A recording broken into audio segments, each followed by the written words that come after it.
Everyone.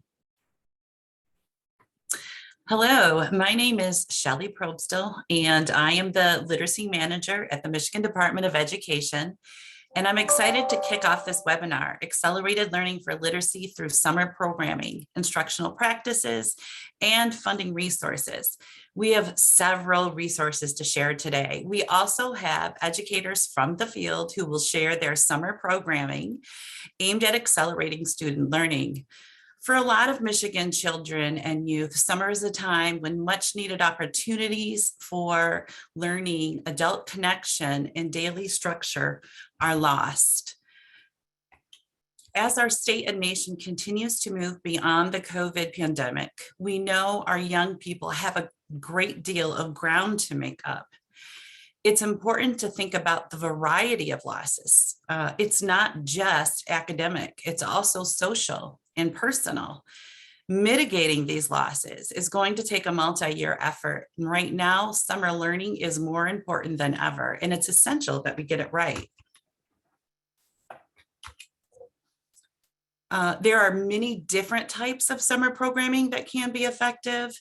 These are, there could be programs about academics with academics, and there could be targeted at social and emotional needs. There are programs that talk about physical and mental health. And there is evidence of effective programming in all of these categories. However, just operating a similar program isn't going to guarantee success. Careful design and implementation are essential. So in order to support the development of programming that mirrors the research, I'm going to share a few resources. The first resource was shared through the Summer Learning and Enrichment Collaborative, kicked off by our U.S. Secretary of Education, Miguel Cardona.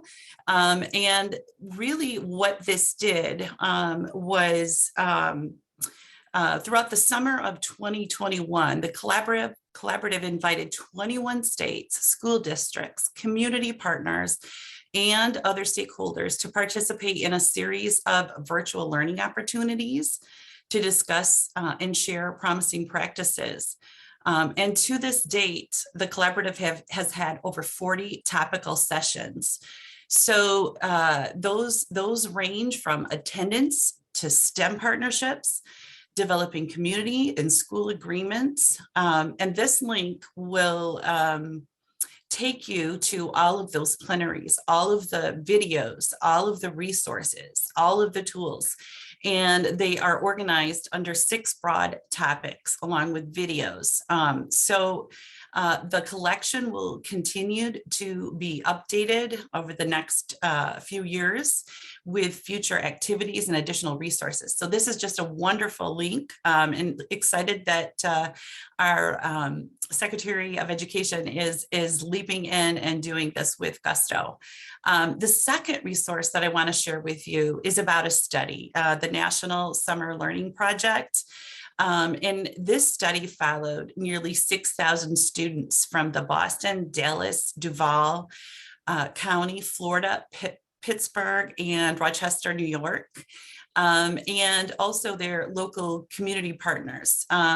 So they followed 6,000 students from the end of 3rd grade through the spring of 7th grade, comparing students selected to attend the summer school and those who applied that were not selected to attend. And the new study reveals short-term and long-term benefits of the summer learning programs, especially for children in low-income communities with high attenders in this project experiencing the most benefits from mathematics, language arts, and social emotional skills. So this is a nice study to look at and kind of follow what they did. This third resource is a guide, and it's titled Recognizing the Role of Research and Evidence in Out-of-School Time. It's from the American Institutes of Research. And it's really nice because it gives an overview of the ESSA tiers of evidence. And so that can be really helpful when thinking about design and implementation to try to really get that maximum impact. And then lastly, I want to share a guide that was created by the Michigan After School Partnership. And it's a summer learning toolkit that shares best practices and resources to develop, promote, and sustain high quality summer learning programs in Michigan. So it's specific to Michigan. So these 4 resources really can help design summer programming and help align to the evidence so that we can really make summer programming the best possible experience for our students and our learners in Michigan. Before we begin today, I do need to share a disclaimer to you. MDE does not support or sponsor or endorse any products. This opportunity today is for educators to share what they have found to be successful. And it's really meant to help networks as they create and sustain quality summer learning experiences. Today, you will first hear from Melissa Manco and Kelly Flaminio as they share their resources for programming and funding. Then we have 2 district representatives, Roseanne Wall and from Grand Rapids, and Dr. Kyle Kroll from Benton Harbor, and they will share their goals, resources, data, and funding plans. And then next we have a representative from Lexia, Carrie Larkin, who will talk about the science of reading and share specific examples of how to design and capture the needed data to differentiate instruction. We will follow up with some Q&A, and you are only able to communicate with us through the chat. So if you have specific questions during, just make sure you address it to that person. And at the end, we will do our best to answer all those questions and hopefully provide a FAQ afterwards. So place your questions in the chat along the way. And then without further ado, I will hand the presentation over to Melissa Manco. Thank you, Shelley, and welcome everyone. I have a slide packed full of resources for you, and I'm not going to open each one of them, or I would take our entire time slot. But those are for you to peruse at your own will when you have a moment. I'm going to touch on each one of them and why they're in there very briefly. When you're thinking about summer programming, you're thinking about resources, you're thinking about instruction and best practices, you're thinking about your educators and professional learning, the home connection and the data. So all of these pieces attempt to weave some of that together, either for the school year and specifically for the summer in this case. But first, I'm going to take a step back and look at defining accelerated learning a little bit, as you might see it on the MDE accelerated learning page. And we will get to that part in a moment. What is accelerated learning? Too often, students with perceived academic gaps are put into remediation classes. Their access to grade level content is delayed until the academic gaps are filled. Research has shown again and again that this does not work. Instead, learning should be accelerated. Accelerated learning keeps students moving forward on their intended grade level trajectories by strategically preparing them for success in current grade level content. Acceleration prepares students for new learning combined with just-in-time teaching of missing key skills and concepts in the context of current lessons. Opportunities to accelerate learning rely on robust Tier 1 instruction that includes grade-appropriate assignments, strong instruction, deep engagement, and teachers who hold high expectations for students. This robust instruction should be enhanced with supports targeted to the skills and services students need to stay on grade level. So again, when you're looking at students as they go into the summer, you're thinking about where they finished off and where they're heading, and you have this wonderful little chunk of time to do something with. That's your time where you can use it to fill in the holes. That's your time where you can use it to keep the student moving ahead. So I'm going to start to talk about the resources a little bit that make a little bit more sense as we go into accelerated learning. You'll see the first link at the top of my slide is a summer reading guidance from last year. That was a book-based reading program. It was research-based, and my wonderful colleagues at Kids Read Now, I believe Glenn Miller is in the audience, and he did a wonderful job with his team helping us put that together. There's an example table in that resource that shows the program, how it works, the diverse texts offered, There's a funding table further on. I think it's on the second page of the resource. And some of the funding resources will also be covered by Kelly in just a moment. And then there are some family support suggestions in that document as well. Then your second resource is the MDE Accelerated Learning resource page. So I am going to go through those very briefly and just name the tabs that are in there, but it's a wonderful resource that does not get used enough. There is the acceleration versus remediation tab.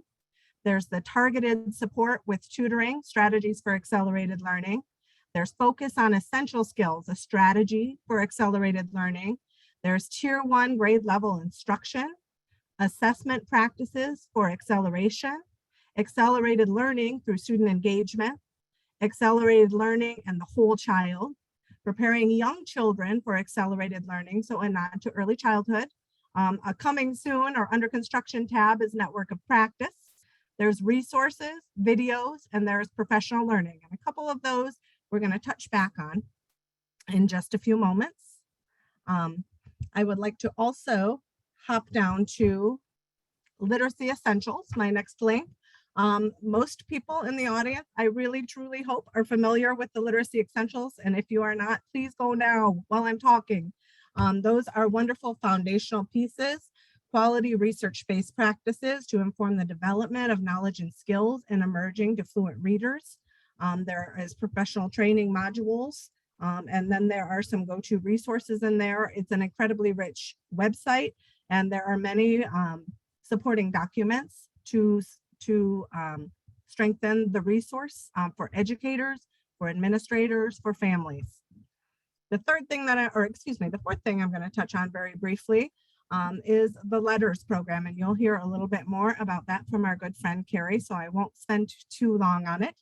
The simple view of reading, the science of reading, linking all of that together for some different quality programs during the school year, and then Carrie will speak today to some programs that also work through the summer to help emerging and fluent readers. The next thing I'd like to hop down to is the professional learning. The professional learning tab can be found.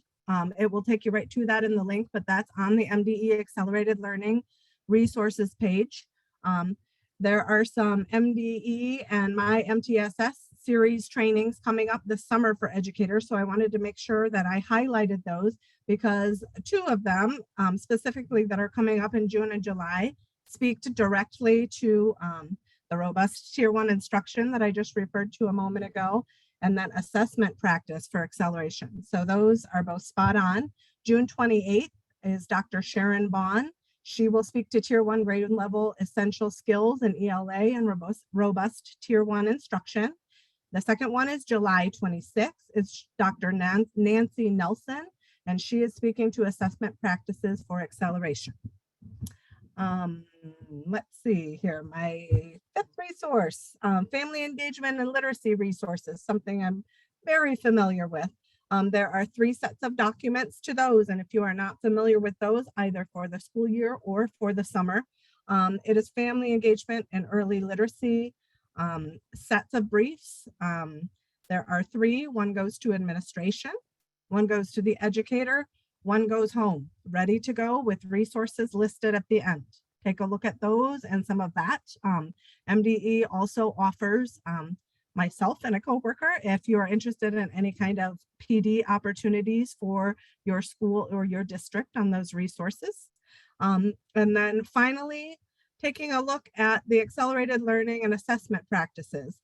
It's recommending formative targeted checks, instructionally embedded assessments. So not only are you collecting the data, but you're also collecting classroom performance just as you would in the school year to see what are they expected to learn? How will they know if they learned it?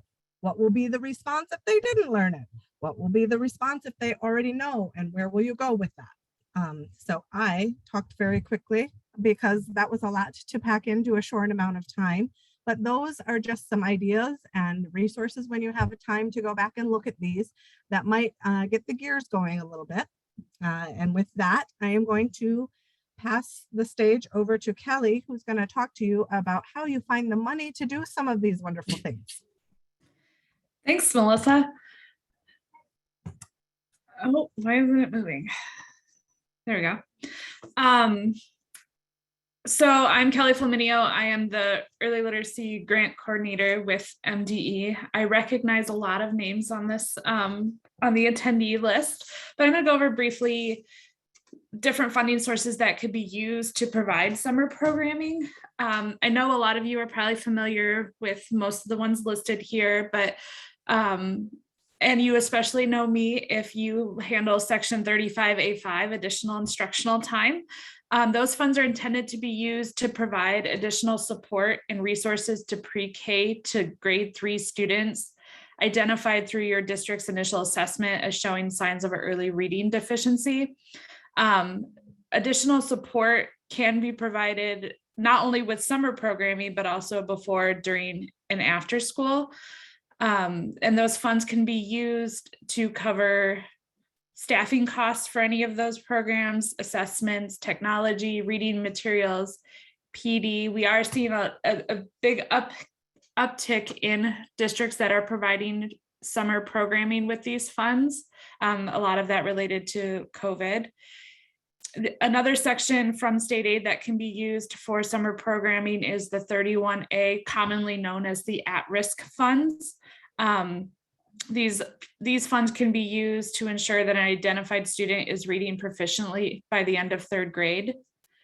And then at the federal level, Title 1A can be used, is to ensure that all children have a fair, equal, and significant opportunity to obtain a high-quality education and reach, at a minimum, proficiency on challenging state academic achievement standards and state academic assessments. So funds can be used at the summer for summer programming to achieve those goals. Along the same lines, Title IV is a good source for summer programming, especially related to strategy B, which is ensuring safe and healthy students, and allowable activities under that are promoting community involvement, promoting parent engagement in schools, providing school-based mental health services and counseling, and providing supportive school climates to reduce the use of exclusionary discipline and promoting supportive school discipline. New funds that came out of the COVID epidemic are ESSER and ESSER 2 funds, as well as the GEAR and GEAR 2 funds, or they're commonly known as the CARES Act. Both have similar purposes. They allow use of funds related to preventing, preparing for, and responding to COVID-19, which includes learning loss. So these are all, this is not all encompassing. And I know that Section 23B, which is in state aid, could be used for summer programming as well. So there are, these are the main sources that I'm aware of.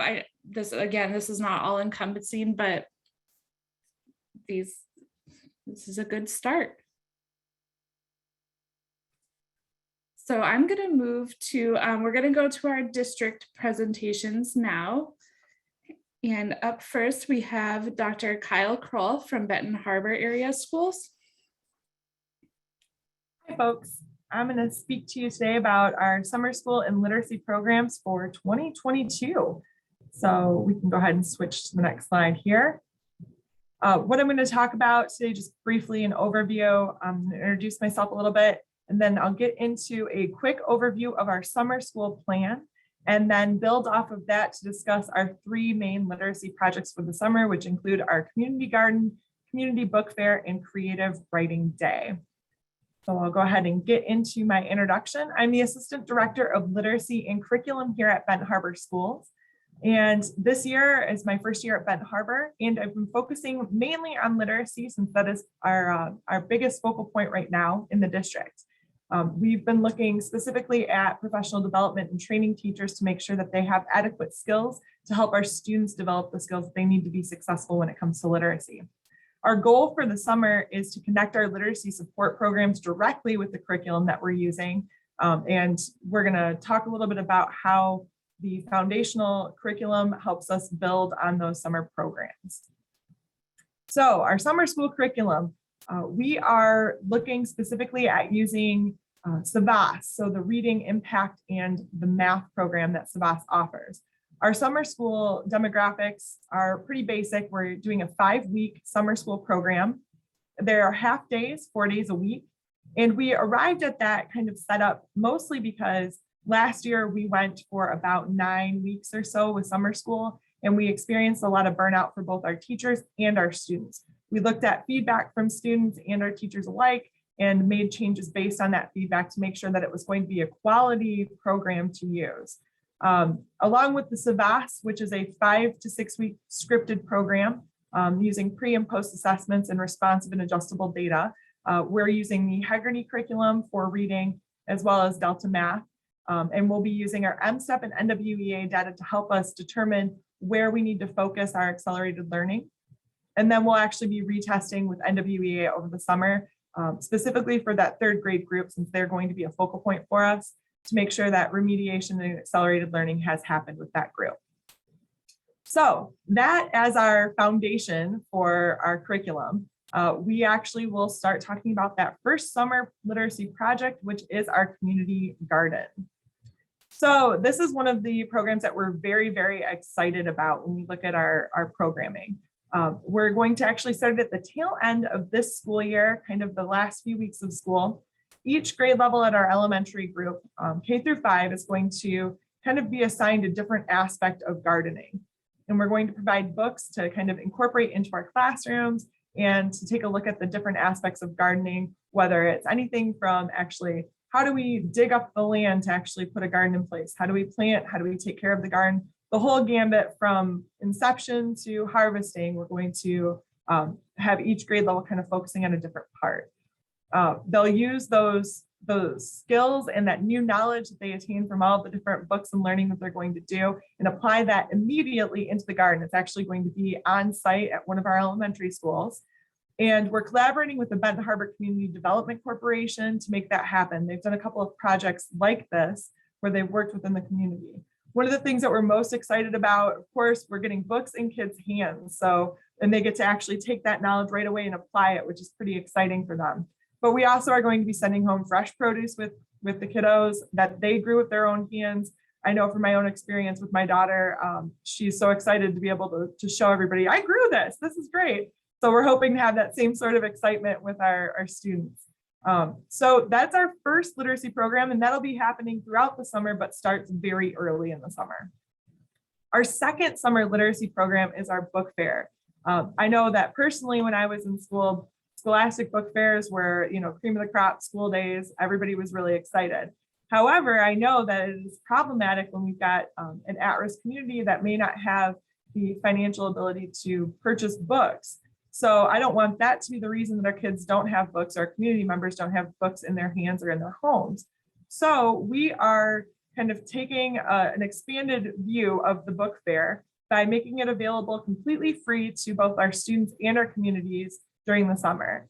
We're going to have at least one day, depending on how we are able to fund this, and we might have 2, but one for sure during the middle of our summer school program. We'll have our school-aged participants come in during the school day, and they'll be able to kind of roam around our setup and choose books that they want to read completely free. We'll have our literacy team on hand to kind of help make those choices, and it will be open to the community as well. So the goal is at least 2 books per person. If we can do more, we are excited to be able to do that. But like I said, we'll have our team members on hand to be able to give books and book bags and send folks away, hopefully happy and full of books to take home with them. Our final literacy program for the summer is actually our Creative Writing Day. We will be working in tandem with the Benton Harbor Writing and Academic Support Center, which is a tutoring program that we started this year. And we will host a Creative Writing Day during summer school. We're going to target local authors and bring them in to talk about their own process, use their books as mentor texts for our students to demonstrate different writing techniques, and then actually get the kids writing and offering feedback and reworking their pieces throughout the day itself. The end of the day is a big celebration time for our students. They're actually going to share their work, whether it's poetry, songwriting, short stories, whatever it happens to be. They get to share it with the community, and we'll be inviting parents, families, whoever would like to see the wonderful work that our students are doing and celebrate that at the end of the day. So the whole point is to kind of generate this really exciting kind of feeling around our literacy programs so that kids don't see it as a deficit mindset. They see it as, this is exciting, I can grow in this, I've got support where I need it, and it's not just the students, it's the community at large. One of the things that I continually go back to, just in kind of final thoughts as I'm wrapping up here, is that it's not just providing materials, it's a mindset change. And I talk to my teachers about this as we work through some of the professional development, that our mindset changes when it comes to literacy happen first, and then our classroom practices change. Our results will happen. It might not be immediate, it might not be, overnight, but if we're patient and we persevere, we're going to see the results. We just have to take kids where they're at right now and make sure they've got the skills to be successful. And we're hoping that along the way, we can build some excitement for some of this, and potentially an area where it hasn't been exciting or joyful, and we can kind of build that back in. If you've got any questions, feel free to contact me. I think on the next slide, you've got my contact information. I would love to share with you. Thank you guys for having me. Thank you so much, Kyle. And we also have Roseanne Wall from Grand Rapids Public Schools. Hi, everyone. So I'm Roseanne Wall. I am the ELA Curriculum Supervisor for Grand Rapids Public Schools. And so I'm here briefly to speak about the Grand Rapids Public Schools Summer School Program. All right, so the program is organized by multiple departments in our district, not just the curriculum department. Our curriculum department is headed by our director of curriculum and supported by myself, our math, social studies, and science curriculum supervisors.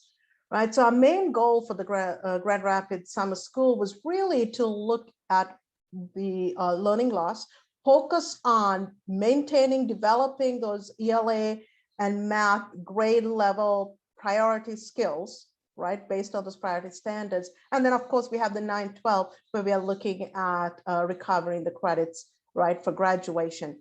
Our summer school program, and I didn't capture it on the slide, goes from 8 to 12. 8 to 8:30 is breakfast, and then the actual programming is 8:30 to 12. And that program, the programming from 8:30 to 12 is actually divided into 60 minutes for ELA, right? 60 minutes for math, there's a break in between. And then we actually focus on project-based learning based on not only the literacy standards and math standards, but social studies and science as well. Our middle school students also have an extra 30 minutes just focused on social emotional learning. You wanna go to the next slide, please.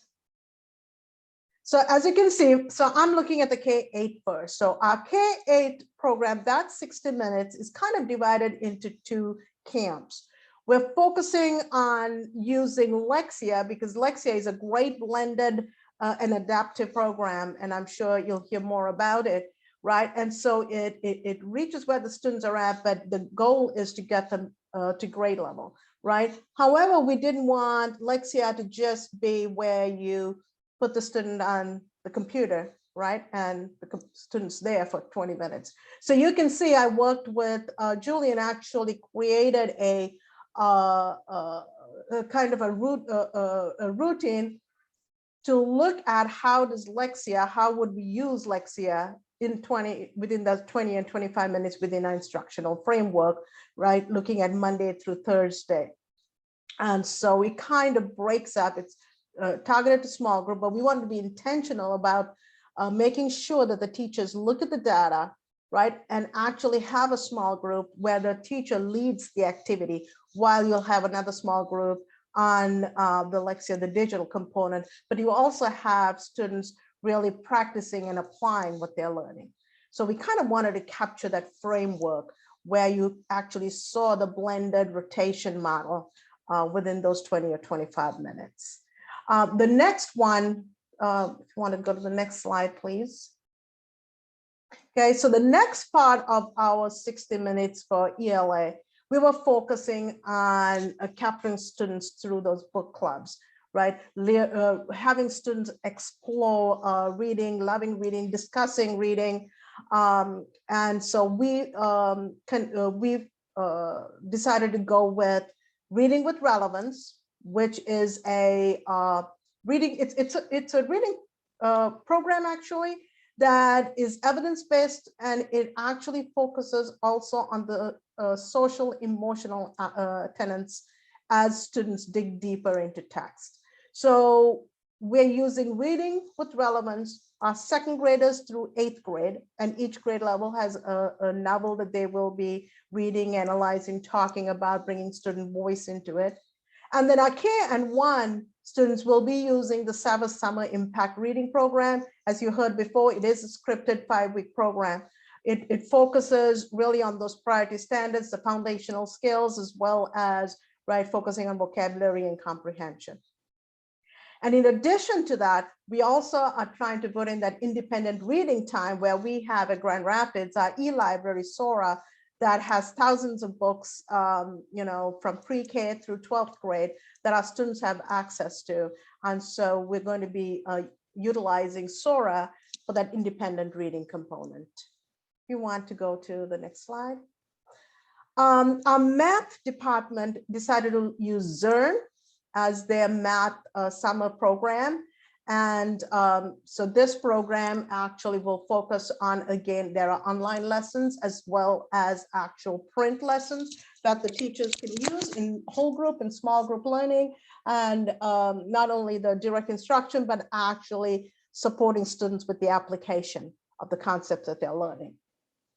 One of the other, if you want to just go back to the same slide.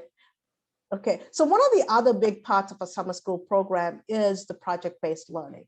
So kindergarten through 8th grade, what we did is we're working with PBL Works, and we actually made a menu of projects that the teachers can go in. So the teachers would also have a choice on what projects they would want to do with their students by grade level. And so each of the grade levels would pick a project. The projects are exciting, they're engaging, and there is a finished project that actually involves the community. And so we used it last summer, and there was a lot of positive feedback. And this year we're going to focus on project-based learning because we wanted to make learning fun, right? And so through these project-based learning units that they're going to be utilizing this summer, the students, not only are exposed to our literacy standards and math standards, but also, will be digging into social studies and science standards. The data we'll be collecting, we'll be looking at our Lexia reports. We will have pre and post tests. And of course, we will be looking at our NWEA reports coming in the fall. So we'll look at it in the spring, and then we'll look at it, in the fall. If you want to go to the next slide. One thing I wanted to kind of finish off with was that, so summer school was open to all students, right? And but there are only selected slots for summer school. But we wanted to make sure that every single student had an opportunity to read, because as you can see, right, the research is clear. By just 20 minutes reading at home makes such a big impact.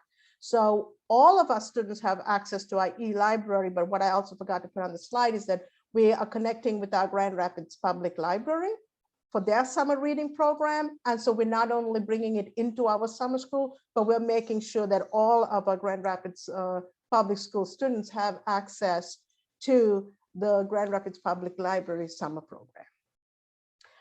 If you have any questions, feel free to connect with me. I'm glad to, speak with anyone who has any questions. Thank you so much, Roseanne. I'm going to stop sharing my screen so Carrie Larkin from Lexia Learning can share her screen.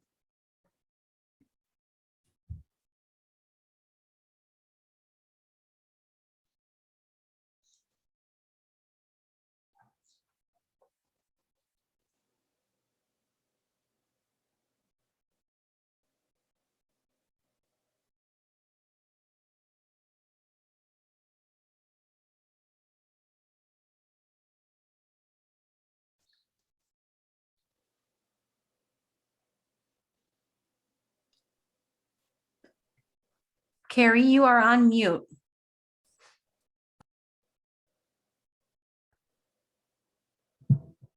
Thank you very much. Is that better? Yes. Okay. All right. We know that students have the cognitive capacity to learn to read. We know that 95% of all students should be reading, writing, and speaking with confidence. And yet only 35% of our US students are reading proficiently or better. So in Michigan, you are not alone. Reading instruction is a science. And it's hard sometimes to cut through the noise and the words and the debate to get to the root of what our students and teachers need to have in order to achieve successful literacy. A lot of us have worked really hard over the years to collect all of these dots of what it means to meaningfully engage students in reading instruction. We have standards, we have assessments, we have programs, we have pieces all over the place. We've worked really hard to bring them together. Now, through the science of reading, we can connect the dots. We have the science, we have the research that connects how students learn to read and the instruction that mitigates challenges. What I'm going to share with you today are 4 essential elements that will accelerate learning for you this summer and help recalibrate literacy instruction during those summer weeks in order to build on the science of reading that Michigan has invested in. You know, so many of your teachers are now engaged in LETRS, Language Essentials for Teachers of Reading and Spelling. LETRS is an adult professional learning series, is an agnostic of any reading program that teaches teachers how we learn to read, why some students struggle when they are learning to read, and the instruction that will help to mitigate that struggle. In LETRS, teachers learn that our brains are not actually hardwired to learn to read. Each lobe of the brain is responsible for a different component of literacy instruction, and it is only effective instruction that builds bridges across those lobes from word recognition to sentence structure, building those pathways toward comprehensive reading. Your teachers are learning Tunmer and Goff's seminal work that is a simple view of reading. It reduces the really complex experience to a simple math equation where word recognition times language comprehension equals reading comprehension. And it is that pesky multiplication symbol in the middle of that equation that is really going to throw kids off. And I'm going to show you why when we take a look at Hollis Scarborough's reading rope. This depicts the many, many discrete skills of literacy as the strands of the rope. And you see if word recognition, the strands in blue at the bottom, combined with language comprehension, the red at the top, have to be tightly bound together in order to achieve skilled reading.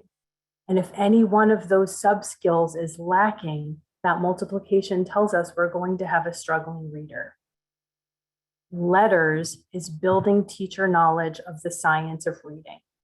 So the science of reading is the evidence. It's the gold standard body of research across decades and disciplines that tells us how we learn to read. Structured literacy is the application of that science to the classroom. Structured literacy includes the 5 components that the research tells us are the critical discrete skills to build reading comprehension, and then the teaching principles that ensure students get there. And those principles are explicit, systematic and cumulative, and diagnostic instruction. We leave no room to inference or to chance. So as you are vetting programs for your summer resources, you want to look for the elements of structured literacy, beginning with the scope and sequence. This is an example of Lexia's Core 5, our student products for children in grades pre-K to 5. And you see how they mirror the components of structured literacy and the science of reading. You want to look at any scope and sequence when you're looking for your summer instructional materials and ensure not only that these components, these discrete skills are evident and explicitly taught, but that the principles of teaching are explicit, systematic and cumulative, and diagnostic in their design. So structured literacy expertise will help expand the science of reading into your summer learning experiences. And let's talk about what we're all the most worried about, which is assessing and addressing gaps in student knowledge. So it is not new that your diverse and dynamic students are coming to you with a range of needs and starting from many different places, and some of them may be multiple years behind. You're going to want to investigate materials that will accelerate student growth regardless of their starting point and with respect to their chronological ages. This is how we can improve outcomes, because in a school year, we need to make multiple years of progress in order to bring kids up to where we need them to be. When you investigate materials this summer, you want to pursue individualized pathways for each learner that is rooted in their strengths as well as their needs. So I'm going to give you an example from Lexia's Power Up, which is our middle school solution for just how individualized that pathway can be. When students enter the ecosystem, there are placement activities that analyze their skills, their strengths, and their needs. So this student is advanced in word study, but intermediate in grammar and comprehension. That's one individualized pathway. Teresa has completely different needs. She is intermediate in word study and foundational in grammar and comprehension. That pathway will look completely different than Travis, who is advanced in word study and grammar, but has intermediate level needs with comprehension. So in this particular product, the separate placement activities yield 180 unique placement profiles for individualized learner pathways. Any of your instructional materials this summer have to get into this granular level of detail and learning that will maximize student strength and address their narrow gaps. An analogy that's been helpful with other districts with whom we work is this idea of packing for a vacation. You might remember vacations. You took them before March of 2020. And I know it's been a very long time for a lot of you. But you think about packing for a vacation and you can have 3 big giant suitcases full of stuff. But if you arrive at your destination and what you needed was rain boots and an umbrella, it does not matter that you have 3 suitcases full of material and supplies. So many of our teachers and so many of our districts have tons of data, but it is not necessarily the right data to make relevant instructional decisions and then attach those decisions to implementation of instruction. You need materials and supplies that will help your teachers do that. Because I know your teachers are powerful and they are fearless, and I am quite sure they are exhausted. And some of you alluded to that in your decision and how to execute summer school this year. So we want to look for programs and materials that are going to build on what teachers already have and know and empower them to make the most of their instructional time this summer. Dr. Louisa Moats is our letters author, and she will remind us every time we talk about instructional technology, there is nothing more important in that classroom than the teacher. Anything we purchase will sit on a shelf. If the teacher doesn't understand deeply the how and why of that curriculum or program and how it interacts with student need and the science of learning and the brain development, there is nothing more important than that teacher in your classroom. We also know that the majority of teachers in school have not been prepared to teach the science of reading. They were not taught it. I was not taught it. I'm guessing many of you on this call were not taught the science of reading because universities and colleges do not prepare us with this level of expertise when we enter into the field.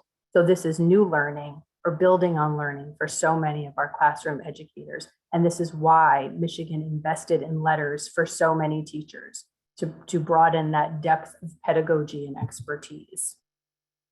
I know many of you are familiar with the gradual release of responsibility model of instruction, the direct instruction model. It begins with the teacher teaching up in front of the classroom, and then teachers work with students work with each other, and finally there's independent student time, and students have an opportunity to demonstrate their mastery of any kind of skill. I'm going to encourage you this summer to look for programs and materials that will flip that model. So the student is starting on his own independent pathway with instructional technology for a very purposeful and short period of time to address his gaps or needs. When there's a need for we do together, there's more instruction, there's more practice needed, there's a different example needed. Good instructional technology will work with that student and help mitigate that gap. And then if a child persists in its struggle, that's when a teacher is alerted and the teacher is connected with instruction that will address that child's struggle. It could be an individual lesson, it could be a small group lesson, but it is a way to connect instruction to the struggle. It's an innovation and a model that every teacher in your district knows very well. I'd love to share one more analogy with you because as a former English teacher, I love my analogies and they help make complicated things a little more simple. I'm guessing a lot of you never carried around a little tire gauge, but way back in the day, you actually had this little tire gauge. And when you went to fill up your car with gas, you'd have to check each tire and make sure there was enough air in each tire. Nobody does that anymore. You probably, some of you have no idea what I'm talking about because your car tells you when your tires need air. The car tells you right there on the dashboard, not only that a tire needs air, but which tire and how much air. You're still the driver. You're still the one who has to go fill up the tire, but the technology is alerting you to what needs to happen in order to ride safely. And strong instructional technology is going to alert your teachers, this is the challenge, this is the instruction that will mitigate the challenge. Now you connect with that student so everyone can make progress. There's one more component I want to bring your attention to as you're considering your summer programming, your summer materials, and that is applying the evidence of efficacy because there is a lot out there and you want to make sure you're making great decisions on behalf of your kids and your teachers. You want to make sure you're really spending your funds well. So when you're looking at materials and supplies, you want to look at this hierarchy of evidence. It ranges from internal research and reports, which any education partner is going to be able to share with you, moving upward to more stringent and more demanding criteria, like peer-reviewed published research studies and independent third-party evaluations. You need to ensure that your summer programs adhere to the ESSA standards of evidence and that we can demonstrate efficacy with an effect size of higher than 0.1. That is telling you that the program is impactful with actual students. At Lexio, we're really proud that our student-facing programs, Core 5 and Power Up, both demonstrate effect sizes higher than 0.1, 0.23, and 0.35. We are considered ESSA strong, which is the highest level of outcome you can expect from any of your partners in any of your materials. And now I am bragging a little bit about the gains that students who participated in Core 5 made during the 2021 school year. This is a study of over 1 million children during what many of us would probably describe as the most challenging school year that we worked in. I was stunned to learn that 71% of our students made their end of the year gains on or above grade level. Students who started more than 2 years behind reached their benchmarks, and 49% of those made 2 or more grade level advances in 1 year. So that ESSA strong effect size is going to be really helpful in helping you distinguish well-marketed products from really well-designed products that work for kids, just like the students in the summer programs at Michigan. The other piece you want to look at is evidence of efficacy on high stakes assessments outside of ESSA. So it's one thing for students to make progress in any given program. Do those results translate into your high stakes assessments like the PARCC or DIBELS or STAR? And I think it's really important that when we say all means all, that all students are included in these results. Sometimes we talk about our students who have been historically marginalized as our subgroups. So our students with IEPs, our emergent bilingual students, African-American children or children living in poverty. We want to analyze any programs, technology, or instructional materials this summer to ensure that all students make meaningful progress and meaningful gains with these programs. So those are the 4 components I wanted to highlight for you as you consider building on this investment in letters, building on the science of reading, and bringing these components into your summer program, bringing structured literacy expertise, being able to assess and address and accelerate students, empowering educators, and then applying that evidence of efficacy. I'll tell you very briefly, I'm here with you today from Lexia. I've been at Lexia for just 1 year. It's a company that started in 1984 by a dad whose son struggled to learn to read, whose son manifested all the struggles we see in our classroom. And this dad met with neuroscientists and educators and computer engineers to design this programming from the ground up with 2 research grants from NICHD. And now Lexia is used by more than 6 million students all over the world. And I came to Lexia because I led special education in Washington, DC public schools for more than 10 years. And in that time, our students with IEPs made double-digit gains on the NAEP. And that was a group effort, and Lexia was a meaningful part of that progress. We actually started with the Lexia products in self-contained classrooms. Our students with IEPs were so successful, we moved it into general education for students with IEPs, and then we moved it out to students who were in general education without IEPs because the success continued to grow. So we are here to create opportunity for every student through the power of literacy and literacy education. I'm so grateful for your time today. Thank you. I loved learning about the summer programming at Michigan. I'm going to stop sharing my screen so that Kelly can share again, and we can proceed with the Q&A.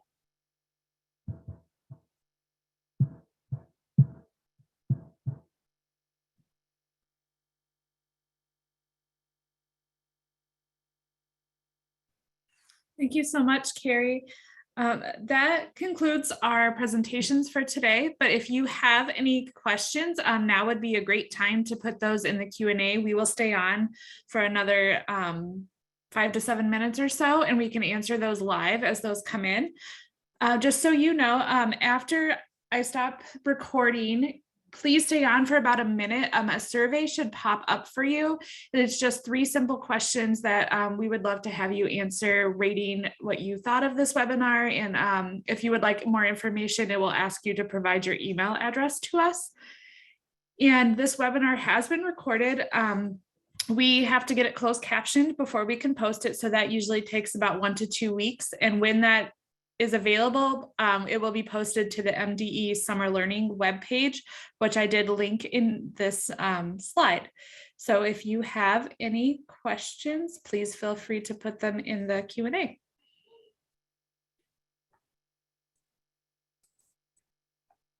I do see. So scrolling back up, I do see, I think this was for Grand Rapids. So Roseanne, someone asked, what do you use for your pre and post tests? So both the SAVAS for K1, the Summer Impact Program, as well as the Reading with Relevance comes with a pre and post test. But since we're also using Lexia, we can watch the progress monitoring of students. So we will be using those pre and post tests as well as the reports from Lexia. Thank you. And then also from earlier, and I apologize, I'm not sure who mentioned it, but it says, you mentioned training with Sharon Vaughn. Can you clarify where I can find more information about that training? So That would be me, Kelly. It's Okay. on the MDE if you go to my slide, when you go to the MDE Accelerated Learning Resources, you'll go to the tab. I think it might be the very last tab in the bottom right that says professional learning. So all of that entire series, there I think were quite a few offered, and I just highlighted those 2 because they were most relevant, but you'll find those there. Thanks, Melissa. I can answer this one. It says, is MDE funding Lexia for districts for summer learning? No, we are not. We are working with Lexia to provide letters training for pre-K to 3 educators, but we do not have funding through Lexia for summer programming.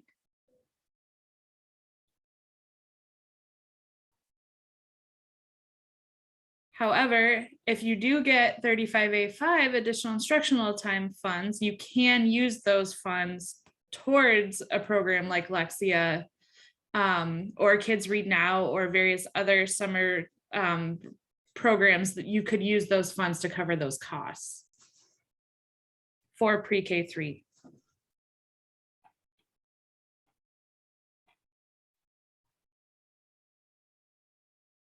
So we will stay on a few more minutes, but I'm not seeing any other pending questions at this time.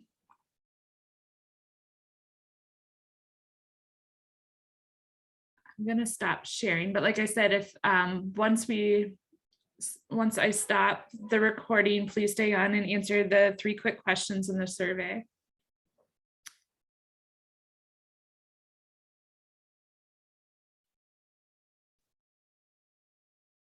We have a very quiet group.